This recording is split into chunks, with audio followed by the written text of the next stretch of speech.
Hey everyone, happy Wednesday. It is sports and drafts time, and it is time for Dave and myself, Chuck, to just kind of bring into the show, and we talk a little bit of sports, some NFL, a lot of NFL. We got a special show tonight, and we'll get into that. So, but yeah, happy Wednesday, everyone. Happy Wednesday, Dave. How was your week? Good, man. Real good. Niners won. I was happy about that. Close game. But, my team won. We're still fighting to get into the playoffs. We're right there. So happy we're still in it.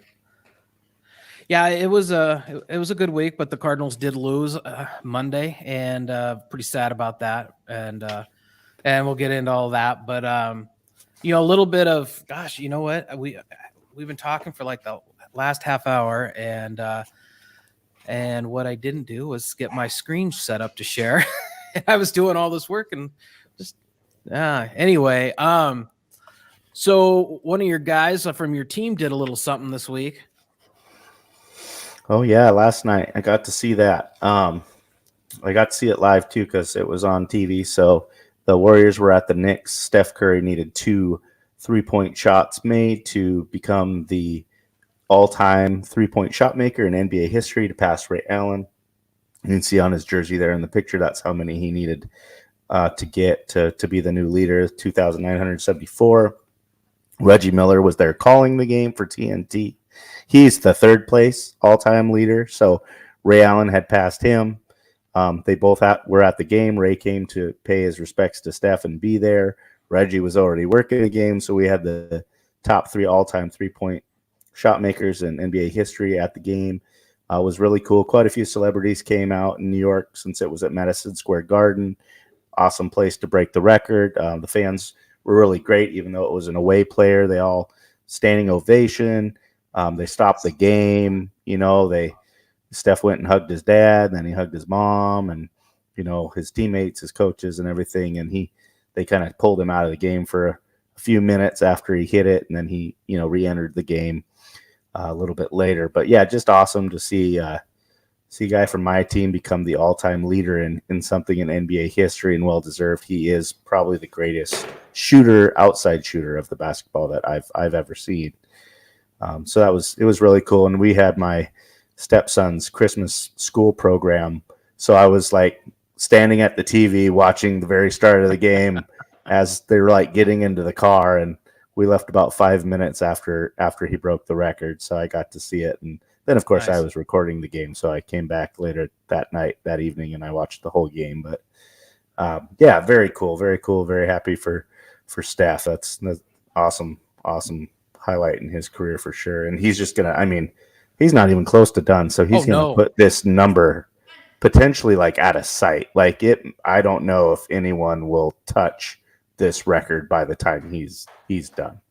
I totally agree. I wonder how many games they've had Ray Allen, at, right? Because they made a big deal when he was at 16. Do you think he was at that game? Probably not. Then I think he was at 8, and do you think they'd have him at that game? 8's doable. But they ended up losing that game. So yeah, it's just kind of, it's all marketing and all that kind of stuff and hype. And I wonder how many games Ray Allen had to go and watch to watch somebody beat his record. I don't think I'd want to sit there and watch somebody. Boo, don't make it. Yeah. Sweep the knee. Fouling every shot. Just kidding. So let's get back here. Before we move on to the next, we got another. The stuff you pull out is just awesome with Justin Herbert, which we'll share in a sec. But so we're sports and drafts means we pick a beer or a cocktail or a drink or whatever it may be each week and share it with you, our loyal fans. And so what brewski did you choose this week? I got an import today, so I went down to one of my favorite local liquor stores, and this one kind of just jumped out at me since it's a little bit more wintertime. I'm looking to move a little bit more to the the stouts and the porters and things like that. We did have huge, heavy rain and heavy winds here yesterday, maybe the most rain I've seen in a day here. So that was feeling, definitely not quite as much like Southern California as it normally does. But I selected from Canada. So this is from Vancouver, Canada. It's called, ladies and gentlemen, Salty Scott. It's a sea salted caramel Scotch ale. It's 7.5%. And it looks like this. Oh, nice. So, and it's out of Vancouver. And it's a nice dark Scotch ale, salted caramel. And then it's distributed out of San Jose after it crosses the border. So pretty good. Definitely can taste salted caramel in it for sure. And it does have a nice dark flavor to it. Nice, that Scotch ale. It's, kind of like a porter to it a little bit. So, yeah, pretty tasty. Nice. Actually, I'm not too far off from you. I chose a local brewery that I've had on the show before, but something different. And but Four Peaks Brewing, they everyone probably kind of knows their Kilt Lifter, kind of a red beer or brown. And but this week I chose their Holiday, their seasonal and salted caramel Baltic porter. And so yeah, they had this at Total Wine, and so I gave this a go. But yeah, just like yours, it's a salted caramel. Nice. We got a porter. It is actually a little bit stronger. It's an 8.5 ABV, and it's like I like my winter beers. It's dark as coffee. It's when you pour it, you almost feel like you're pouring a soda, like it's got a little bit of fizz to it. But one thing I noticed is kind of almost like a bourbon barrel and chocolate kind of flavor to it. So yeah. So cheers, enjoy during the show. Hey, Jim and Cindy, thanks for joining the show. Glad you checked in with us, and we'll get to some football shortly. Actually, we got a little bit of a football story. You're a great stats guy pulling this stuff out, but our Oregon Duck man, Justin Herbert, 30 touchdown passes in both of his first two seasons, and I guess that's the first player in NFL history to do that. This guy's just obviously looking at these slides, just breaking records, kind of left and right. 92.5 highest graded QB on third downs, converting on 92.5%. Offensive player of the week, most in the league this year, or is it most in the league this year? Yeah, right? this Just year. this year. Mm-hmm. Yeah. And the fastest to 700 completions, and did this in 27th career game, but yeah, faster than any player in NFL history, and the most touchdown passes by any rookie in NFL history at 28 last year. You can compare that to Baker, Peyton, Russell, and Russell Wilson, who are kind of the top four there then. So, I mean, this guy's just, a lot of times, you see players that, second year kind of go into a sophomore slump, and, hey, reality hits. We know how to play Justin. And not to say that it's been easy for him this year, because they started hot and then kind of, fell apart a little bit there. But I didn't have time, but I was going to download that pass that you texted me about over the weekend, that 65-yard bomb, dropped it in the bucket.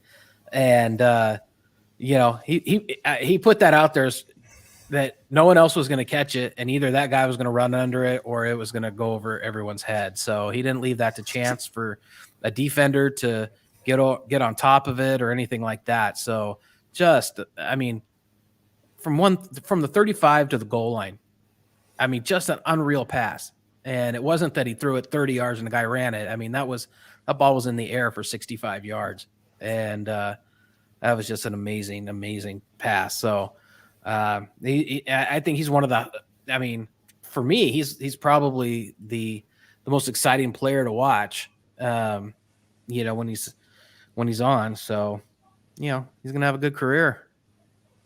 Yeah, I just wanted to highlight him because I had seen some of those things, and he's busting all these records early in his career. And, he's one to watch. He looks like his team probably will get into the playoffs. I mean, we really could be seeing the start of a Hall of Fame career for a guy. If he can stay healthy and keep playing at the level he's playing with, and he gets the support from his teammates he's getting, and because he has great players around him with Eckler and Allen and Mike Williams, and he's got weapons, and so as long as I think he's a guy that stays healthy and his general manager keeps weapons around him, I don't see him slowing down with stats too much. So he'll be, he's definitely an Oregon guy. We have a lot of Charger fans that watch this show, and I'm in Charger country pretty much where I'm at, and so he's for all those reasons, he's going to be a guy that I'm going to enjoy watching, hopefully for another, I don't know, like 15 years or so, Right. So looking back at this week, before we look forward, looking back, what was your game of the week this past weekend? I have to homer it again because we went to overtime, so it was an exciting game, although I don't feel like we should have went to overtime. But the 49er game was a good game. We let the Bengals kind of back into it at the end. But, we pulled out the win, and we got another win that we needed to stay in the playoff hunt. Cowboys took care of their job and got Washington, which we were tied with them kind of in that first wild card. And so now we got a game on them, and we're kind of the leaders in the NFC right now as far as the wild card chase. We're right there with basically the Rams as the top two wild card teams. So we have a pretty favorable schedule. I think we should be able to win 3 out of our last 4 games. And I think we'll be able to get in there and make it. But that was a definitely needed win that we had to have to keep that alive. So for that reason, that was my game of the week. Yeah, mine was, going through them, I wanted to say, I think last week said, oh man, my game of the week is going to be the Rams Cardinals, but that didn't, I can't say that because that just wasn't a good game for me. If you're a Rams fan, yeah, it was a good game, great game, probably your game of the week. But I know for me, it was actually the Bills of the Bucks. The Bills really needed a win. I thought they played well, but I think anytime you put the ball in Tom Brady's hands, and and it has to have the points, he's gonna make something happen.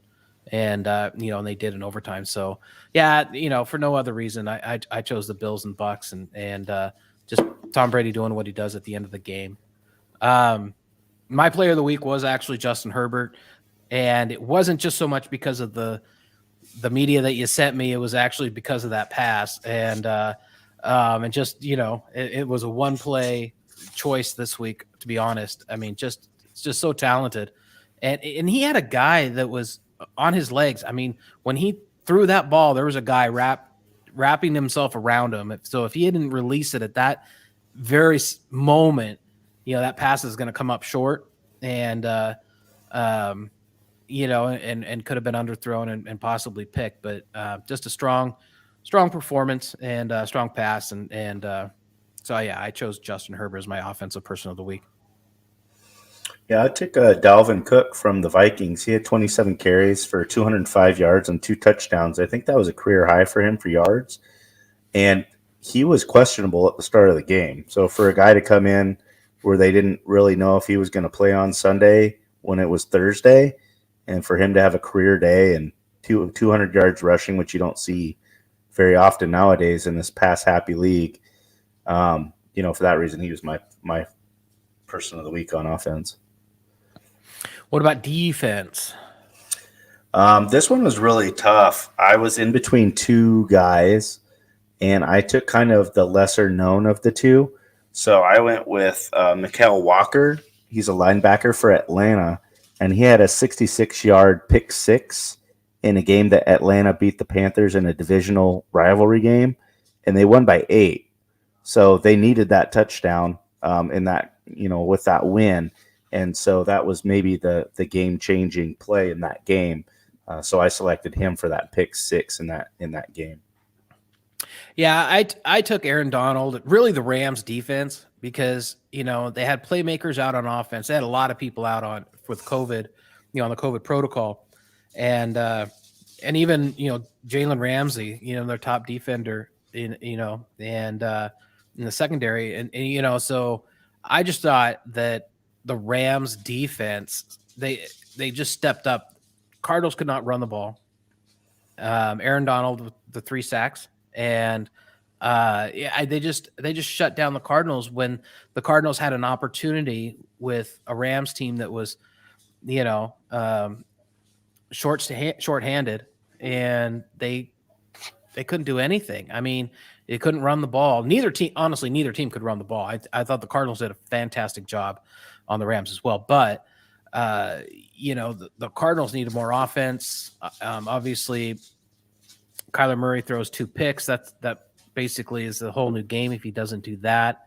I think he's a short quarterback, and sometimes he just doesn't throw the ball high enough. And when his release, so that's something he's had to play with. He's a great quarterback. But anyway, I chose the Rams just because I just thought that they shut down the Cardinals defense, and they knew they had to show up. They knew that they were going to have to be the deciding factor in the game, and I thought they were.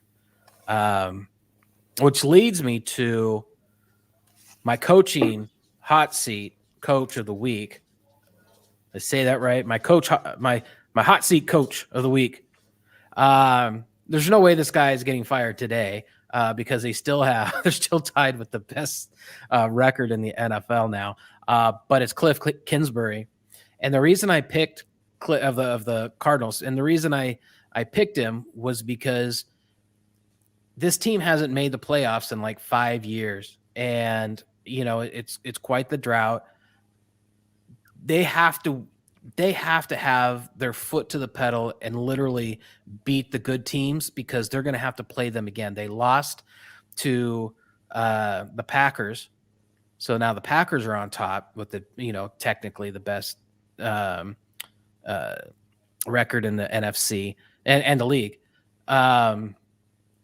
And so I think Cliff is actually on the hot seat that if he doesn't make the playoffs this year, he will be fired. Because they brought him in, they brought in Kyler, who's coached. But if they can't make the playoffs with the talent that they have, and they carried so long into this, I mean, obviously they're still a couple of games up in the NFC West, so they're going to make the playoffs, and but how far they go, and if they lose out first round once you get to a good team. So they've lost to a couple of good teams, top tier teams. Their home record sucks. I think if I was them, I'd want to play on the road. They were like 7-0 or 7-1 on the road or something like that. Or I don't. They were showing a graphic, and they have a losing record at home this year, and they don't play well at home. So anyway, I mean, he's not going to get fired. I don't expect him to get fired, but anyway, it's Cliff Kingsbury. Should have done a better job and should have been able to destroy the Rams as shorthanded as they were. Off my soapbox now. Yeah, I mean, it's hard to put a guy that has that many wins up there right now. It's not like he's trash, but I see where you're coming from, though, because, you're going to have to be the best, and you definitely need to go into the playoffs playing your best ball, which they definitely didn't show this past weekend.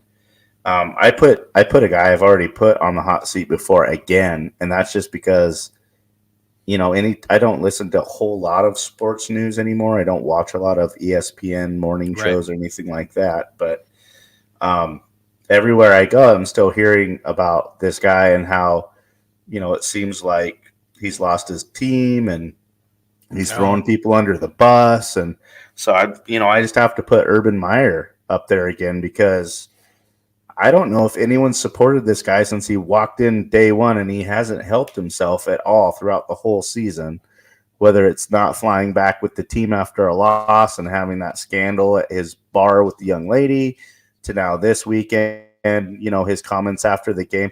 I mean, and if you look at this guy's face during the game or after any games, I mean, he looks like a man who's lost.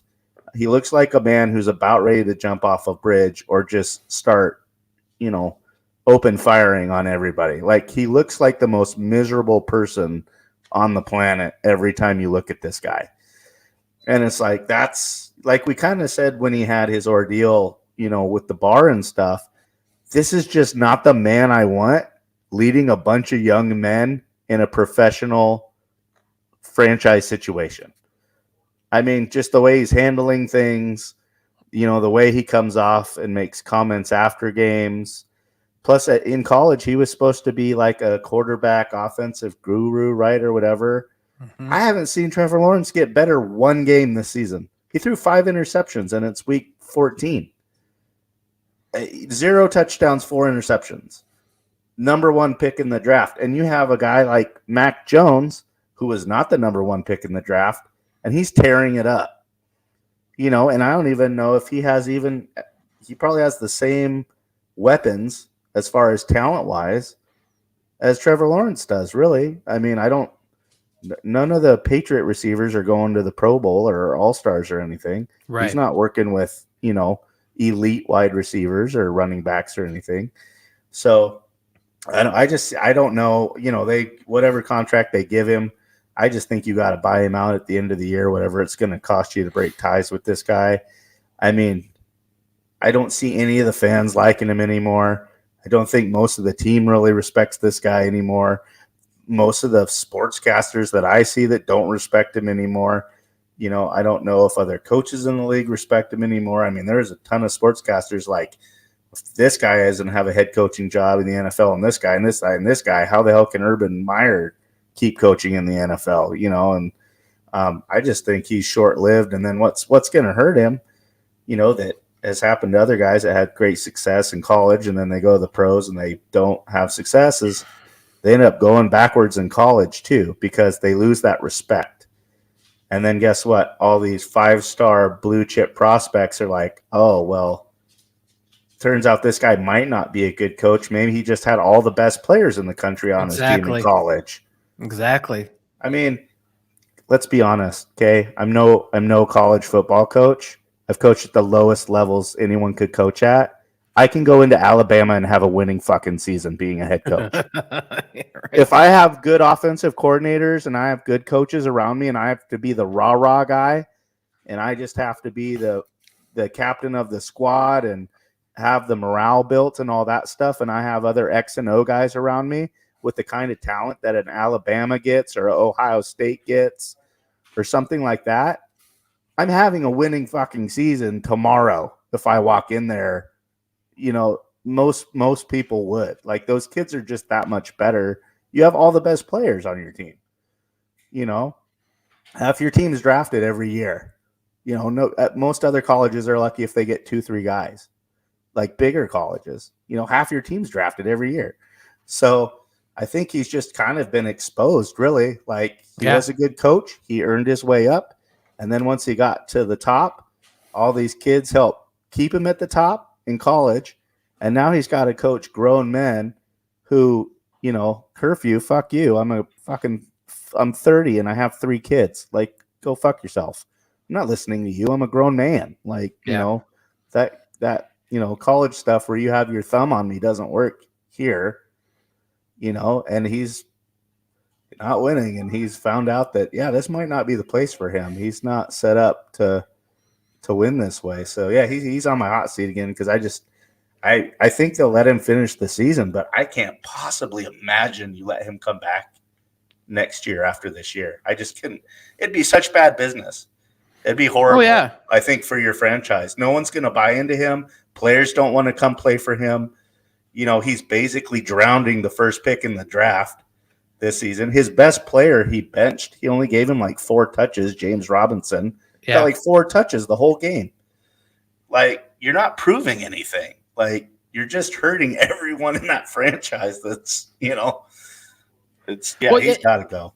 And you kind of said it about in college as the players showing up, and it kind of came out in his comments that he's just kind of playing on the play. Look, these players just, they're not doing, they're not living up to expectation. And, and it's just that, to me, that's just kind of a mindset from college. Like, well, yeah, we just had great players that were just so much better than the lower teams that we had to play most of the season.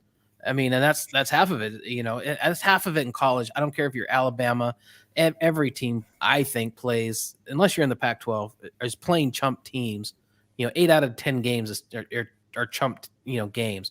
You're not wearing yourself out. You're not really having to battle. Was it Texas A&M, beating Alabama this year? That was a one-off, and Auburn almost beating them. But, I think that, I do think some teams are catching up to Alabama, but, yeah, you just get, if you just get the raw talent, you don't have to really compete like the NFL does. You don't have salary caps. You don't have any of that stuff. So you can build your team with all the talent you can get and coerce to go to your school. And so it's all about recruiting in college. The only thing he's got that I actually hated was when he was at Ohio State, they beat Michigan every time, and then he left, and now Michigan beat Ohio State for the first time in like 8 or 9 years. So now this guy has that feather in his cap that he can use forever and be like, oh, yeah, well, if we had all the players, then how come when I was there we never lost, and now I'm not there and we lost to Michigan? Like, that sucker has that, though. He has that to use whenever he wants forever, and it just kind of sucks, because it's like life threw him a bone there, in like the worst year of his life, he gets that bone thrown that Michigan beats Ohio State, after he leaves, and that's all he has to really hold on to, and he doesn't even have any part of it. He had no part of that game whatsoever, but he gets to put the feather in his cap because of it. That sucks. What happens if he wins the last 4 games of the season? Think he's still out? That would be a miracle. I mean, the way they're playing, I think they have, well, it's going to show this weekend, because look who they play this weekend. They play the Texans. Oh, yeah. So like I said, I don't think he'll be fired this year, but they play the Texans at home. If they lose that game, I would fire him immediately after the game. Yeah. If you can't beat the Texans at home, 15th week in the season, I would fire him immediately after the game. Like, no doubt about it, especially with how much bad press is coming to your team in all these weeks and this whole season and everything. Oh, yeah, that'd be immediate fire if he loses to the Texans at home this weekend. All right, well, that was quite the conversation about Urban Meyer and your hot seat. So before we get into the coming week, let's go ahead and jump on over into our Play It Through Person of the Week, which this week it's kind of a little bit different. What we're doing here, something kind of hit home in the past week.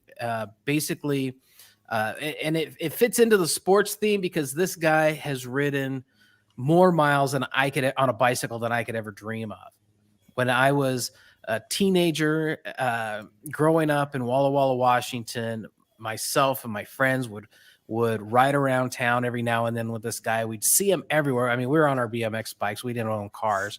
So we were on our BMX bikes riding from one end of Walla Walla to the other end and back and back and back, all all the time. And we'd see this guy. Well, this week's Play It Through person actually is Jesse Castro. And I'm trying to get him back up over here.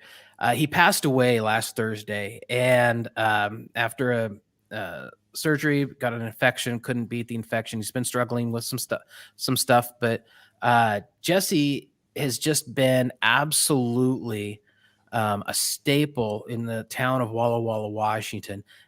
Probably everyone that's ever been to Walla Walla knows has heard of Jesse or knows Jesse. And again, his whole life, as long as he's been healthy enough, he's been riding his bicycle and just around town. And he's been out just helping people. And he has made himself a part of that community. In last week when we spoke about, having Jesse as the Play It Through person of the week, I reached out and people have shared these pictures or said, yeah, you can go ahead and use our, these pictures and our page or whatnot. And again, you can just see Jesse is just like literally everywhere. I had a phone call with Jennifer, and she was telling me stories how one time her and her husband, I think it was Rob or Rod, saw Jesse on the sidewalk. Something had a flat tire on his bike, and of course he normally has a trailer attached to his bike, and so they loaded up his trailer into their car and put his bike on the bike rack on their vehicle and said, "Hey, we're going to take you to Bicycle Barn, which is a local shop there in Walla Walla, and to get a tube for your tire." And he's like, no, I need to go to Les Schwab. Like, Jesse, it's a bicycle. No, we need to take you to Bicycle Barn. And he's no, I need to go to Les Schwab. They're like, oh, all right, Jesse. And they knew Jesse very well. They see him quite a bit, and they do things together. And anyway, so they take him to Les Schwab. And they go in. It's like, okay, we've got Jesse. We were trying to take him to Bicycle Barn because he's got a flat tire on his bike, but he wanted to come here. And the guy that says, "Don't worry, we got him covered."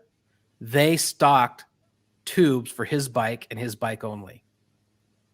And so they had the tubes. So he knew exactly what to do. He knew exactly what he was talking about. And so they changed it out. And Jennifer and her husband, offered to pay for it. And they said, "Nope, we have it covered." And Jesse was on his way. Just kind of, stories like that. He another story was that he was riding his bike and someone he knows was on one of those razors, the off-road vehicles. And he wanted a picture with a stator. And the guy was kind of driving around off the roads because it's not really street legal. And Jesse's like, saw the stator down just on, I think it was like the highway as you go out of Walla Walla. And he's like, I want my picture with the stator. And he's like, "Jesse, I can't go out there. I'll get a ticket." He goes, "I want my picture with the stator." And they kept arguing. So the guy drove out, pulled up behind the stator that was on the side of the highway. Stator gets out and it's like, walks back and he's like, "What are you doing?" He goes, "Well, Jesse wanted a picture with you." He goes, "Why don't we start with giving me your picture and your license?" And he's like, "You can't be a guy." "I know, but it's just, And so the guy ended up not getting a ticket. And got the picture with the state trooper, and I guess right back into town and saw a city cop, went over and got a picture with that guy. So, but we had your parents over this weekend with some other people, and your dad had said, "I've fixed his bike before at the car lot when he was working down there." You've had interactions with him. Everyone he's been a part of, just helping people, going around and helping with their groceries or helping them cross the street. Here's a picture that they just had a memorial for him, candlelight ceremony for him. And I talked to Jennifer. She said there was over 100 people there, just over 100 people, but it was pouring down rain that night. And so probably a lot more people, would have shown up. But that's his bike. And there are people who are pushing to actually, have his bike bronzed and put on display with a plaque, a little story about him somewhere in Walla Walla. Because I'll tell you what, this guy's more popular than the mayor or any other politician or whoever, any person of influence in Walla Walla. This is the man with influence, because he's played it through.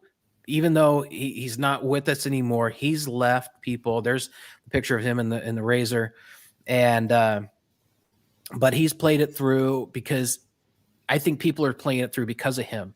And and he's touched so many people. Here's a grocery outlet in Walla Walla, and their tribute to him, as well as Jennifer told me about this, but you sent me this picture tonight, and that the Stone Hut has got a picture up there, and Ride Easy Jesse. And so, just an amazing individual. And this isn't a whole, town that's really just, pouring out on this guy. I've seen so many Facebook posts and everyone's story, of their interactions with Jesse. And There's Jennifer, her husband, and Jesse together, and this is who I spoke with yesterday.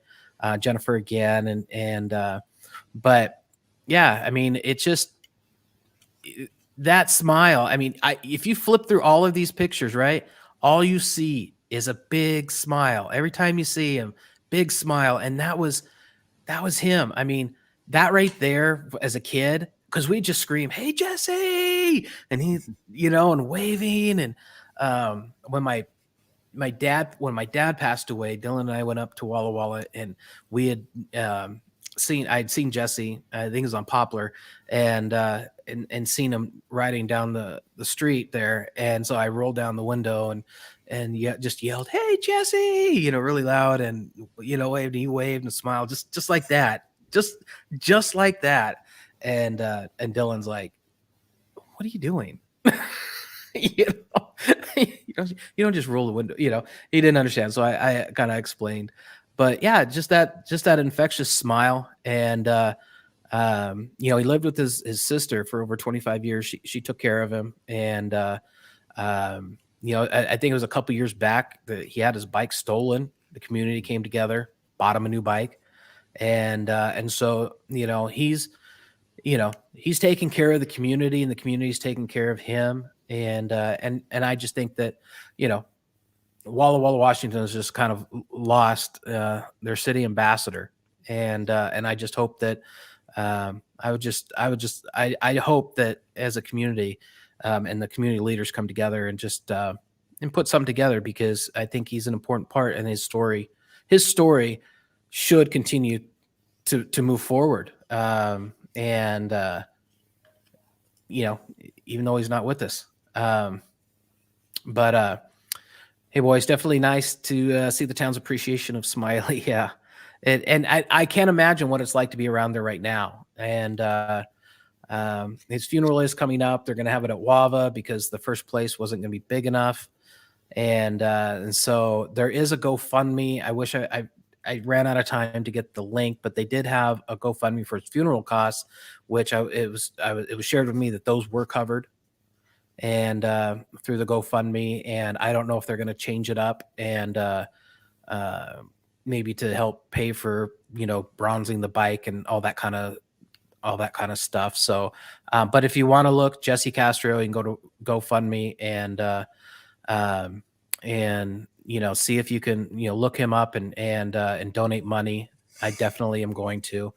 But anything you want to add? I just kind of took this over. I'm sorry. No, I was happy because I always lead these, but this was somebody that I didn't have to really research. You knew him. You knew him a lot longer than I did.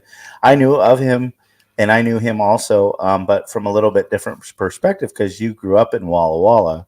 I grew up in Milton Freewater, which was a town about 15 miles away south in Oregon. So, where I grew up and where Chuck grew up, there's a border. So I was on the Oregon side and Chuck was on the Washington side, and it's about a 15-minute drive, from one to another to cross the border. And so that state route 125 that comes from Oregon that goes into Walla Walla, Washington, right when you get to Walla Walla, you take a right and you're on Plaza Way. And that was one of Jesse's hangouts, because that's where the Safeway was, where he volunteered, where my sisters worked for over 30 years as customer service manager. So I'd go in and see my sister, and every time I'd go in there almost, I'd see Jesse, and he'd be helping people out with their groceries. And they paid him in love and snacks and drinks and stuff. He wasn't an employee, but he sure felt like one. He probably worked more hours than some of the employees a week there. And then that Stone's Hut sign you saw, that's right across the street from Safeway. That's my friend Justin Watson's restaurant. And so shout out to Justin for putting that up for Jesse, because I know Jesse would go over there and they'd fill up his soda cups or water, whatever he wanted to drink. He could go over there and get free drinks all he wanted. He would hang out at the grocery store and stuff, but when he'd go into these other businesses, he'd go in and say hi, and maybe they'd give him a drink or a snack, and he'd be on his way. A lot of the auto dealerships, once you got into Walla Walla, you turn right on Plaza Way, or you kept going and you're on 9th Street. That was kind of his hangouts. It was either Plaza Way or 9th Street. The grocery outlet was on 9th Street. All the car places that he would go and talk to the car salesman. We're on Ninth Street. All the car salesmen would give him drink and snacks. And if it was too hot in the summer, he'd pull in there and he'd go hang out with my dad in the office for a while, and cool off. And they'd give him some bottled waters, and he'd chat him up, and then he'd be on his way. And like you said, everyone would check, hey, is your bike okay? Do you need air? Do you need, anything for your bike? Do you need, any of our car mechanics to look at your trailer and make sure all the nuts and the bolts are tight and everything's working okay? Do we need to, grease something up for you? So yeah, everyone just took care of him. And as a kid, he used to be right at the light as you would go into town to Walla Walla. And sometimes he would sit there for like an hour and a half, and he would just wave to people driving into town. He was just like a greeter of the town.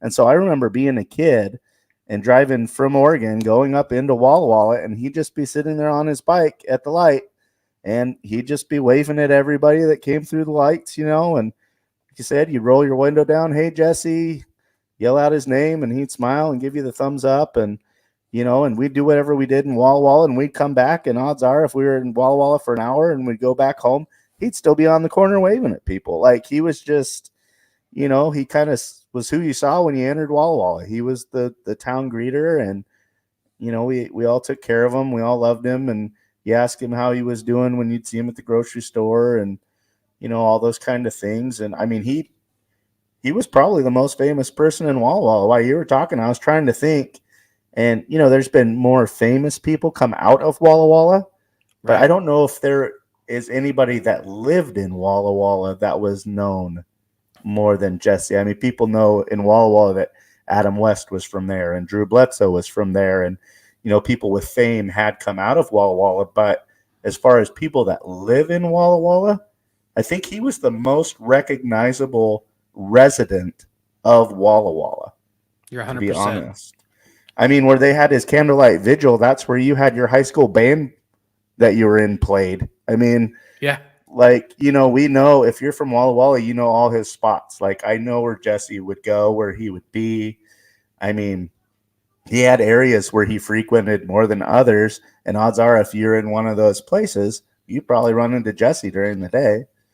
So, yeah, just a big loss. But he gave everyone so much. I mean, you couldn't help laugh when you saw him, or he'd make you laugh or make you smile, or you'd just be happy when you saw his big old smile. And so, yeah, definitely a guy that will be missed in that area for sure. And I really do hope they do something really nice, to in a memory of him somewhere. There's plenty of places that they could put, a bronze bike with a trailer on it or something with a little plaque with his name on it for sure. Yeah, I agree. I hope they do. And there's just I really have so many stories that are I still have, and that's just, those stories are just because people have interacted with them. So many people, and so anyway, he's going to be missed, and I just thought, we're a sports show. It's not that he was a competitive athlete, but like I said, this guy has put on so many miles on a bicycle. He's absolutely a cyclist. And, if he had a Strava, it's what we kind of use, cyclists use to track miles and post them. It's like on like a social media thing on Strava. And we always say, if it's not on Strava, it didn't happen, on a ride. Like, oh, I rode 35 miles. Oh, really? Is it on Strava? No, you didn't ride. So, if it's not on Strava, it didn't happen. And I can't imagine, if this guy had Strava back in the day when he began riding, how many thousands upon thousands of miles he's logged. And so he's absolutely an athlete and worthy of this of Play It Thru. And yeah, he always acted like you're his best friend. And he didn't. You're right. You didn't even really have to know him, and he was just instantly, connected. And so, yeah. Anyway, fantastic person. Jesse Castro's definitely going to be missed. And this is the 1 week I'll do Play It Thru, and next week I'll be back with Dave. And thanks for letting me share this week. And here's to you, Jesse. Yeah. Cheers to Jesse.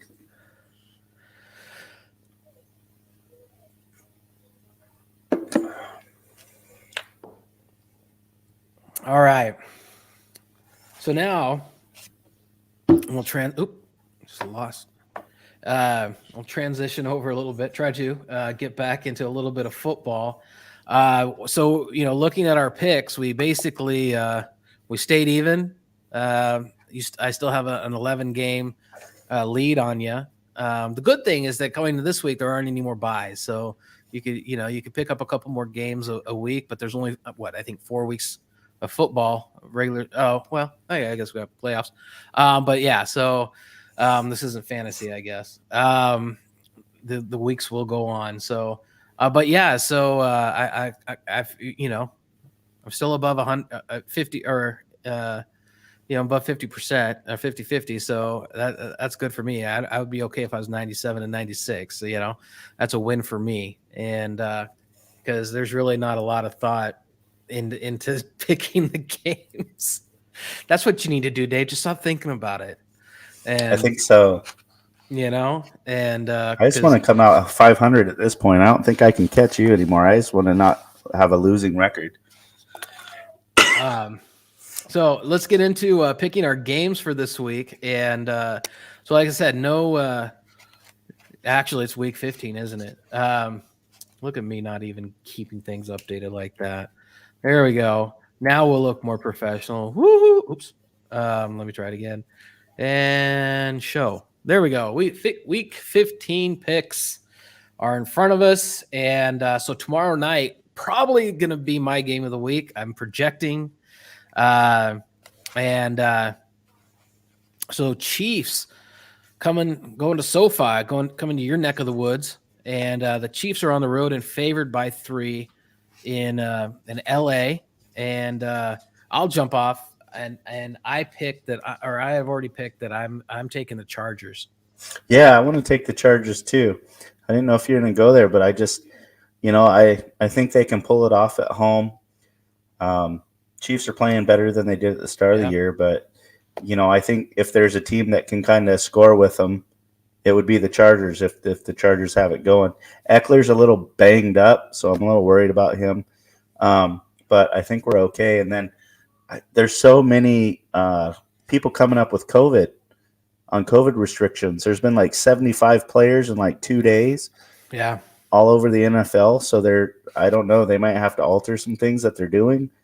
I heard one game might even be postponed just because there's so many players on one team that have came up COVID, where it's not even manageable for their roster to be able to play. They'd have to forfeit basically.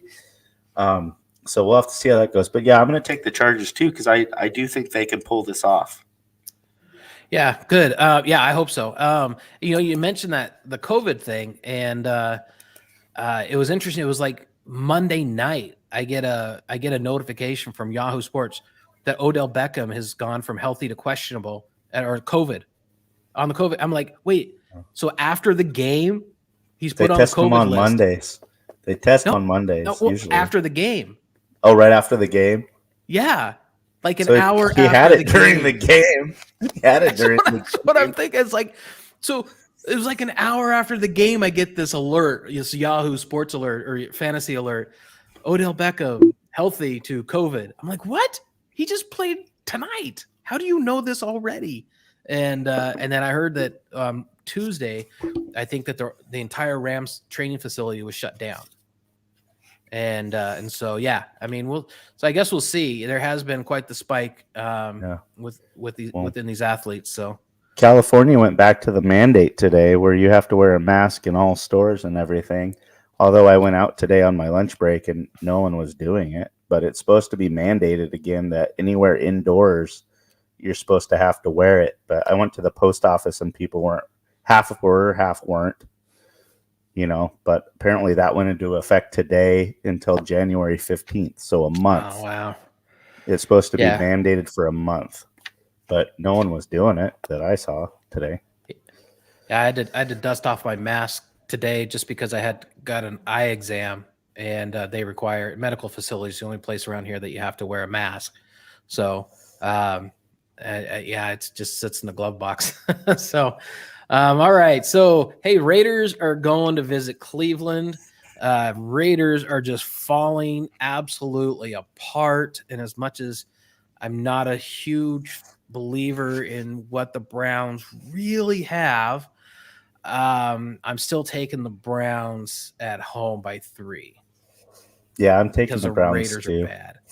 Yeah, I think we're finally seeing the effects of not having an actual head coach, where the interim thing just isn't working for the Browns anymore. The Raiders. The Raiders, yeah. Yeah. And the Browns played well enough to beat the Ravens. So at home, I'll give them that 3. Yeah. So what about the Patriots at the Colts? The Colts are favored at home. Yeah, I was kind of shocked on that. You've picked the last 2. Did you verify? Did you verify this? I'm taking the Patriots for sure. Just, how they were genius and beat the Bills by throwing 3 passes the whole game. And they've been playing just good. And I have to take the Patriots. I see them playing better football this year than the Colts consistently. Oh, yeah. And it's only 2.5. So. Oh yeah, I'm absolutely all over the Patriots on this. I thought it was a typo to begin with, and it was supposed to be the Patriots by 12.5. But I probably wouldn't take 12.5 because the Colts can score some points. But yeah, I'm absolutely taking the Patriots here. Yeah, well, Belichick's just going to stack that box on Jonathan Taylor and make Wentz beat him. And it's not going to happen. No. So the man who's back for one game and then lost since is going to play Buffalo. I'm saying Cam Newton. That was all hyped up after his first return to the Panthers and their win, and that he was back. Team still isn't back. You need to get the other team to believe they're back. The rest of the team to believe they're back. Anyway, I'm blathering. So anyway, Panthers are going to visit the Bills in Buffalo. Buffalo is favored by 10.5. This is a huge spread. I'm looking. I forgot who I picked. I picked the Panthers because the Bills they've been struggling, even though I just think 10.5 is a lot. I think the Bills win the game. Don't get me wrong. 10.5 is just too big for me. That's just where I'm at. So I'm taking the Panthers. I'll take the Bills. I need to catch up games on you, and they're at home, and I don't think the Bills can score. And even though the Bills lost to the Bucs, they still scored quite a few points in that game. Mm-hmm. I don't think the Panthers can score that kind of amount of points with them. So I'll take the Bills. So then we have my lowly Cardinals. It's just so funny that your team going into week 15 has only lost 3 games on the season, and you're like, oh shit, the ship is sinking. And that's just kind of what it's like. No, we're doomed. But it's on the last one, he says it's a get right game for Buffalo. We'll see. But yeah, so anyway, Cardinals at the Lions, the 1-win Lions. What's your pick here? Yeah, I'm taking the Cardinals. I think they'll win by 2 touchdowns easy. The Lions have no talent really on their roster offensively to score points. Yeah, I think the Cardinals be really pissed off how they lost to the Rams. And so the Lions are really going to get the brunt of that frustration this week from the Cardinals. Yeah, I'm taking the Cardinals also. I did a little bit of research on the height of the Lions, and they're shorter than the Rams. The defensive line is shorter than the Rams, so Kyler Murray can throw over them, I think, a little bit easier without getting it batted and intercepted. I don't know what I'm saying. But yes, I'm taking the Cardinals. But it's at Detroit. You know what? You're right, Robert. Let me rethink this. No. The Cardinals. I hope the Cardinals win by 40. Yeah. It's all right. So we have the Jets going to Miami. This is going to be it. Dolphins are favored by 8.5. Who would have thought 5 weeks ago Dolphins would be favored by that many points in a football game? Just like, are the Jets that bad? That's kind of right? What that's saying. Are the Jets that bad?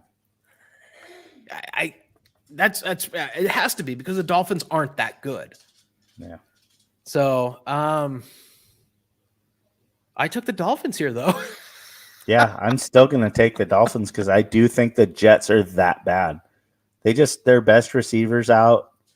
They don't have a whole lot on offense. I mean, they don't have a running back that can really help out the passing game. And Miami, I mean, Gaskin's in the COVID protocol, but if Waddle comes back, they have enough offense, I think, to do it. So I'm still going to take the Dolphins. So Cowboys are going to New York to play the Giants, the G-Men, and the Cowboys are favored by 10.5. I bet against the Cowboys last week against Washington. Yeah, I guess I shouldn't have. It pains me, but I'm going to take the Cowboys. Yeah, I'm taking the Cowboys too. I don't see the Giants can score points with the Cowboys. Cowboys have enough offense to win by 13. So what about Washington going into Philly? What you think there? Philly's a 4.5-point favorite. And this is still Minshew. Is Minshew starting? Gardner Minshew? 4.5 though. Washington's maybe one of the weirdest teams this year because they're not bad. They're not good. They could beat you, but they could stay in it enough to ruin your line. Like, they're kind of a weird team. I'm going to go Washington though. There's something with this Heineke guy. Robert's saying Hurts could be back, but even if he is, it's his first game back for a little while. Yeah, I'm just going to take Washington just because they're kind of just consistent enough that they could either win this or only lose by a field goal, and then I still win. So I think I'll take Washington. And it is Gardner Minshew. He played last game. So, and Philadelphia beat the Jets 33-18. And for that reason, I'm going to take the Eagles. So here's a game you can make up on me this week.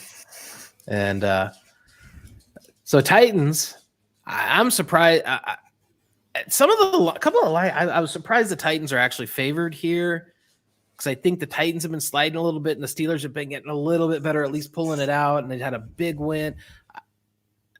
I'm taking the Steelers here at home. I'm going to take the Titans just because this is one I could get on you. They have a better record. They did play better last week for sure. Of course, they didn't play anybody worth anything, but the only reason I kind of would almost pick the Steelers is I think they're kind of frustrated after the whole Chase Claypool incident with him celebrating his first down and them muffing trying to come back a little bit against the Vikings. But I think I'm gonna take the Titans on this one. I think there's a delay in our show because all of Robert's comments are coming in like after we're well into the next pick. So, Jalen Hurts is back. It doesn't matter. They did great last week with they scored a lot of points with Gardner Minshew. So, maybe you ride that horse. But so I took the Steelers. You got the Titans. Texans, Jaguars. Battle of the bottom. I got to see who I picked here. I think I actually took the Jaguars to beat the Texans. I almost now want to see the Texans win just to see what the Jaguars do, and if they hang on to Urban Meyer. So yeah, I'll still stick with my pick. Jaguars win at home by 3, but I won't be heartbroken if they lose. Yeah, I'm going to take the Jaguars too, just because I think they have to win. Like, they have to win just to show face, even if they're not on board with their coach. I mean, you're still a professional. You still have pride. You can't lose this game at home against another one of the worst teams in the NFL that really has no big talent on offense to score points, or there's not a lot getting in your way. This should be a home win by 3. Yeah. Moving on. This will be a good game. Bengals Broncos playing the Mile High City. Broncos at home, a 1.5-point favorite. Bengals are hot. I'm taking. You need the Broncos to win. I need the Bengals to win. I've got the Broncos to win. Oh, I'm taking the Bengals because I have to put it out there in the universe so that I win my bet. Plus, I don't know what's happened to the Bengals. I still don't think they're a bad team, but they're definitely not a good team anymore. But I still do think that they can score more points when they have everything going. Joe Mixon, their receivers, Burrows. I feel like they can score more points than Denver.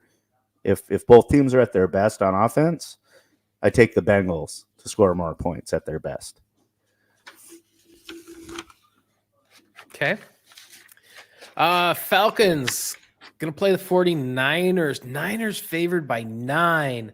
That's a big spread. It's a big spread. So I'm going to ask you, what do you got here? I got to be a homer, and I got to take my team at home. We're playing better, even though we let the Bengals back into it at the end of last week, which we pretty much were doing well the whole game and kind of let them back into it in the second half to tie it. But I think Falcons don't have a lot. I mean, yeah, Warner's, I wouldn't say he's healthy, but he should be playing. He's not full health, that's for sure. But he played last week. But if we can stop Cordell Patterson, he's kind of the key to the Falcons' everything. So if Fred Warner's healthy, or Al Shazier, or other good linebacker, if we can just mirror that dude and kind of take him out of the equation, I don't think Matty Ice is going to beat us with any of the other receivers he has. Pitts isn't going to beat us. None of the other receivers are really going to beat us. So I'll take my Niners at home, even though that's a spread I don't really like, but I'll take it. So here's another game you can pick up on me, because I'm taking the Falcons to not lose by 9 points. And the reason is just Matt Ryan is the X factor. They can get hot streak. So I'm just not sold on the Niners yet.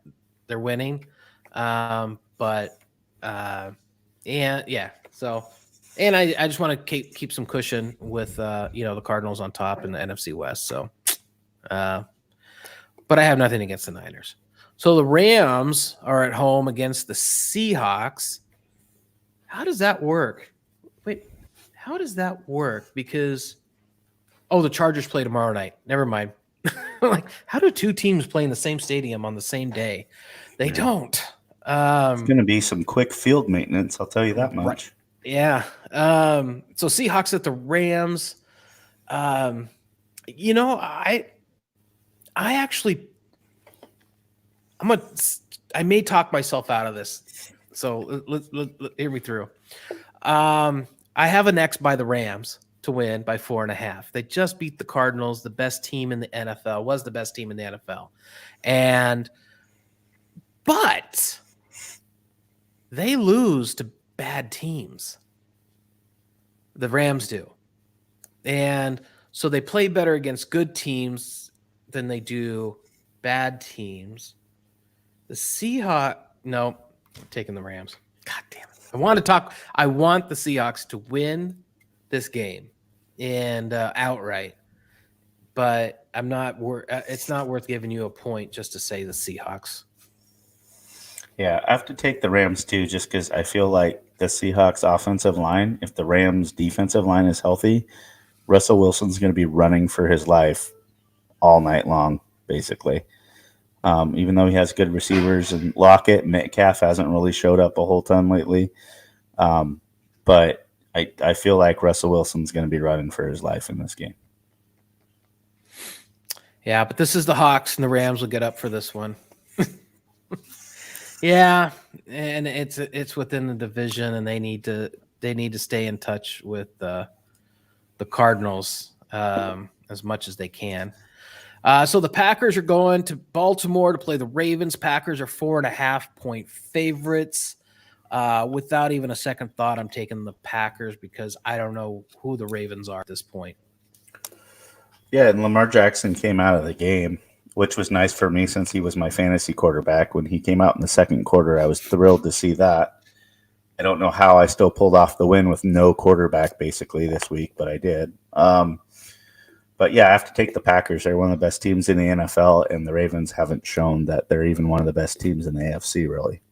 Yeah. So Packers. I have no idea what's going on with the Ravens. They started so hot this season, and everyone was projecting, that they'd go deep in the playoffs, and then they just fell apart, and they're just a mediocre team.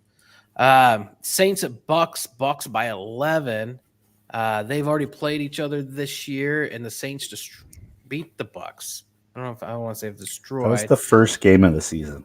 Yeah. And the Saints aren't the same team. The players are putting on the field are not the same, and they haven't been playing the same. 11 points is a lot, but I'm still taking the Bucks at home. Yeah, I'm taking them too because I've seen the Saints, and even though they beat the Jets this week, Taysom Hill, that's not the same defense they're going to see at Tampa Bay. And people like Tom Brady and the other veterans on that Bucks team aren't going to forget week 1 when the Saints kicked the crap out of them. They're going to want to return the favor and win this game by like 30. Like they're going to bring everything they have to destroy the Saints at home this week. So I'm taking the Bucks too. And the Bucks are they're tied for the best record with the Packers and the Cardinals. They want to win and keep winning to lock up a home field and the bye and all that other good stuff that's going to come in a few weeks. So, and so that's your Sunday night game. As we move on to Monday, barn burner here, Vikings at the Bears. The Bears. So the Vikings are actually 3.5 point favorites on the road. I'm going to let you pick this game first. Justin Fields really tried last week, and he was a lot better to watch than Andy Dalton was, but they still lost. They put up more points, but they still lost. And I just think with the Bears' defense right now having injuries, the Vikings are just going to be too much. I mean, Dalvin Cook just came off injury and rushed for 205 yards.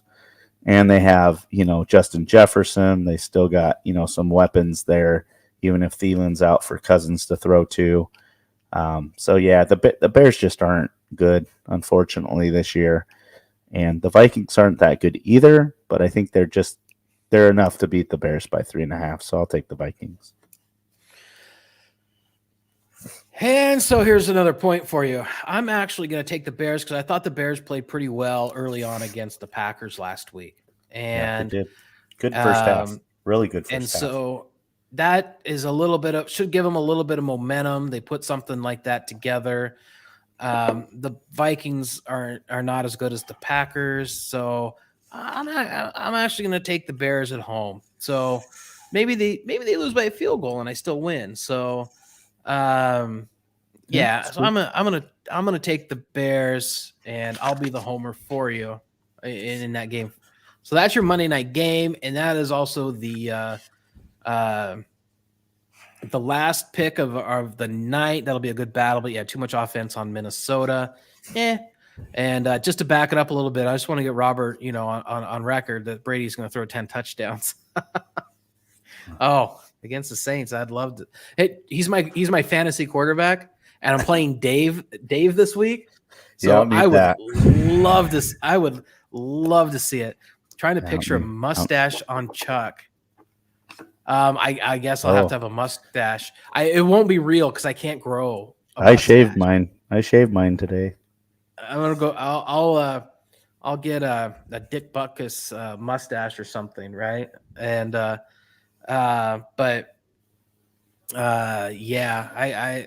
tried to grow one time, and it was an epic fail. My kids, my boys, they Hayden's got a full beard and mustache. Yeah. Dylan, Grizzly Adams, beard and mustache, but I don't know who their dad is that they can grow that kind of facial hair. But I was never able to do that. So get a little dust proof. So, you know what? You need to be a co-host with us, Robert. Send them the link. Send the link. So our picks are in, and everything is done for this week. I think anything else going on? I know you've been watching some soccer, and you've been pretty excited on Facebook about some of the games in the past week. Yeah. Oh yeah, Liverpool's still rocking it. We played Aston Villa last week, and we got the win off of a penalty kick by Mo Salah. So that was good. And then in the Champions League, which was kind of a tournament of the European teams, we got a win against, who was it? Madrid, I think. I can't remember who we played in that, but we won that match too in the Champions League, which has been really great because, I mean, some of these, we have our Premier League, English Premier League, which is their normal league Liverpool's in, and very competitive. Then it's like, I think we're second there behind Chelsea by like a point. So we're right there to win the Champions League and or the Premier League. And then you have the Champions League, which is like everybody in Europe plays in that. And we're doing really well in that too. But sometimes they have 2 games a week. So it's been really hard because they've had to rest some players. So like when I watched the Champions League game, like 3 of our best defenders didn't start because they were resting them because they just played like 4 days earlier in a league game, Premier League game. So they were resting them. And then they brought them in with like, I don't know, 20 minutes left in the game or something and subbed them in or whatever, but gave them a lot of rest at the start of the game. So with the Champions League going on and then their regular Premier League games coming on same weeks, it's going to be really difficult to maneuver through the season and win the Premier League, having to play all these Champions League games. But I think they can do it. Mo Salah is still crushing it. He's still like almost averaging a goal a game, it seems like, which is amazing in professional soccer. He's scoring like almost every game.